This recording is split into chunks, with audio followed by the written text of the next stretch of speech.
Hello everybody, welcome to a new video on my channel. Today we are talking about Jedi Fallen Order's Purge Troopers, but not just them. We're going to talk about how they actually, this is what I think, but they predicted the stances in Jedi Survivor. Let's get into it.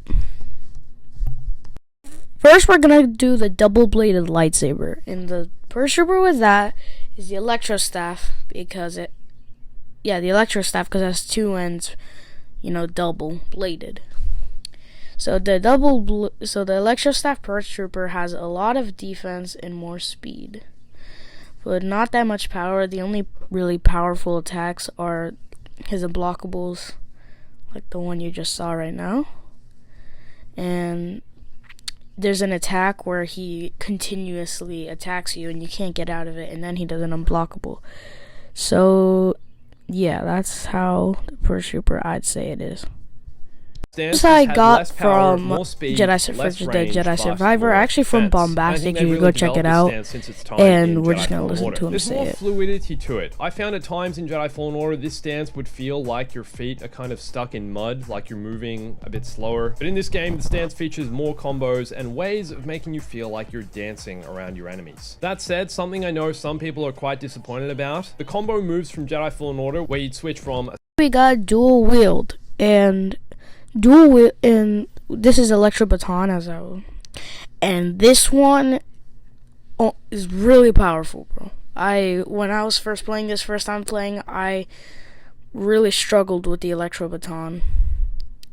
He's really powerful, really fast, but not great defense. I don't know why. He has two of them. You can have so much fun with the dual-wield lightsaber stance. This is the fastest stance in the game. It's more powerful than both the single and double-bladed stances, but has the worst range and the worst defense. They call it a glass cannon. I think you'll find using this stance you'll be pressing the square button a lot, or just your standard attack button, as the triangle or Y button works a little bit differently. Instead of attacking, holding this button is this stance's defensive mechanism, where Cal will go into this kind of force focus mode, from which he can parry incoming enemy attacks, or launch into more advanced combos. Once you get the lightsaber throw fully upgraded with this stance, Cal can actually... Alright, next we got Electro Hammer. So, Electro Hammer he has powerful attacks, but he's also really kind of slow.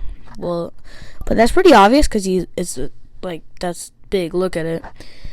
And he does a lot of kicks. I don't know why. That's probably like his only unblockable besides that, which he put his hammer on the ground and sends an electrical shock. I don't know, but he's really powerful here.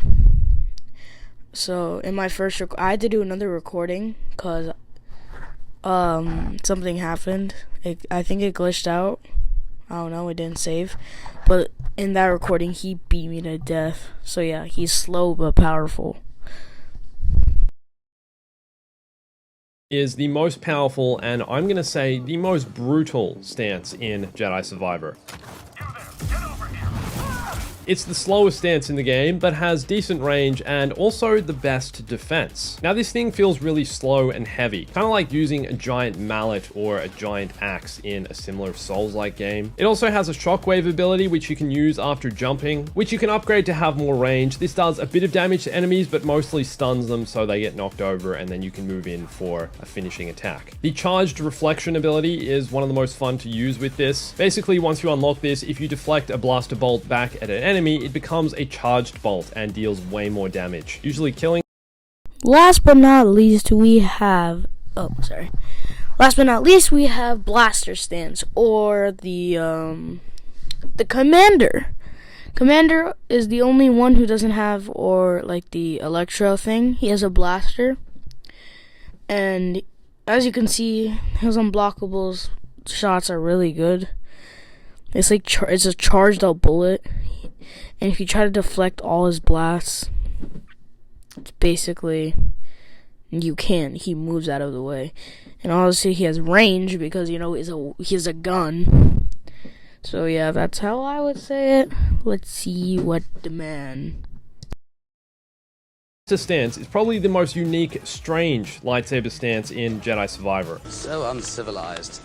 It has less power than the other stances, but more speed than the single and double-bladed, the most range of all the stances, and about average defense. The way it works, to get ammo for your blaster, you need to attack using the lightsaber, and each enemy you defeat will give you some ammo. It also comes with a charge shot, which you can activate by holding down triangle or Y, which I guess you could say replaces the lightsaber throw. This is the only stance to not have a lightsaber throw. Obviously, using the blaster, you're not really going to want to throw your lightsaber because you're...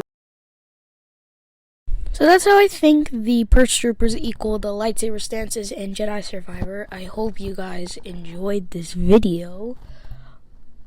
Please like and subscribe. I will put Bombastic's channel in the description.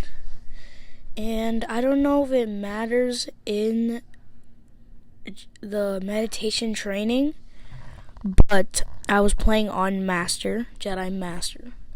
So if it does matter, just so you know, I'm playing on Jedi Master in the footage of the grid. Alright, bye. I can't speak anymore.